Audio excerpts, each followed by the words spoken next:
Tonight we're learning a long-closed prison in a small western Minnesota town could reopen as an ICE detention center. The federal government posted a contract proposal nearly a year after the idea was first reported. The Prairie Correctional Facility is about 3 hours west of the Twin Cities in Appleton, Minnesota. It's the state's only private prison and was closed in 2010. Jennifer Hoff was there last year and joins us now with these new developments. Jennifer? Lauren, the news is part of the government's larger plan to expand beds for immigrant detainees, with spaces opening recently in Texas and Kansas. And experts say that leaning on structures like this that already exist only speeds up that process.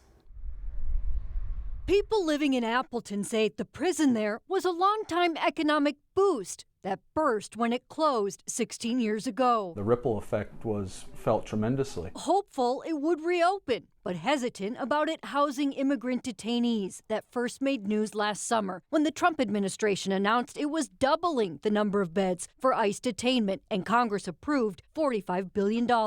New documents now confirming the feds are in fact proposing a contract for ICE to use the Prairie Correctional Facility to, quote, meet the administration's interior enforcement and border decompression goals at a space that can hold 1,600 people. Did it surprise you when you saw that document pop yesterday for the facility in western Minnesota? I wish I could say yes, but no. M. Knepp is a reporter familiar with government contracts following the administration's moves now for months. They're just spending billions and billions of dollars at rates that I don't think we've ever seen before. In this case, the proposal awards the contract only to CoreCivic, that has long owned the prison, and according to the nearly 150-page document, would be responsible for guards, meals, medical care, and transportation services, giving it 90 days to make any renovations. How quickly do you think that Appleton facility might reopen? My guess is within a month. My guess is they're trying to get this operational by the end of the year would be my estimate. Who can enter the facility, though? Controlled solely by ICE, including members of Congress and the media. They're relatively quick to get back up to speed and get back running.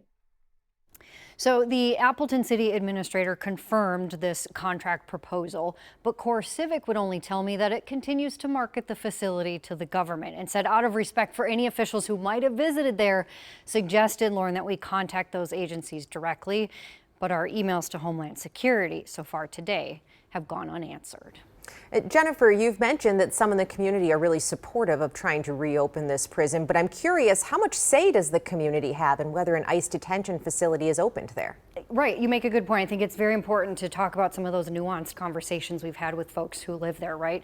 Very supportive of it reopening for the economic boost, for the jobs that it would bring, but some people want to make sure that anybody who is being housed there is being treated respectfully. The city administrator says this is a prison that has been long maintained. It's still owned by CoreCivic, so the CoreCivic doesn't need much from the city at this point at all to continue this process.